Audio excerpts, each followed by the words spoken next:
90 দশকের ঢাকাকে ঘিরে নির্মিত হতে যাচ্ছে নতুন ছবি প্রিন্স।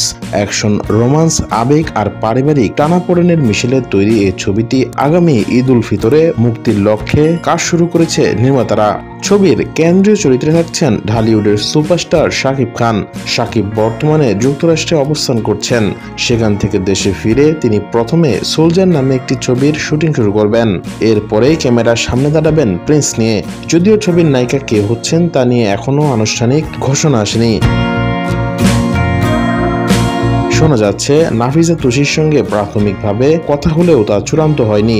অন্যদিকে আরেকটি সূত্র বলছে কলকাতার অভিনেত্রী ইদিকা পালকে নেওয়া হচ্ছে এই ছবির নায়িকা হিসেবে। বিষয়টি নিয়ে ইদিকার সঙ্গে যোগাযোগ করা হলে খোলাসা করেননি কিছুই, শুধু জানান, আমি তো বাংলাদেশের প্রিয়তমা, তারা আমার প্রথম ছবিতে যে ভালোবাসা দিয়েছেন তা ভুলবার নয়। আমি তো সবসময় চাই বাংলাদেশের ছবিতে কাজ করতে, শাকিব খানের মতো বড় মেগাস্টারের সঙ্গে কাজ করতে।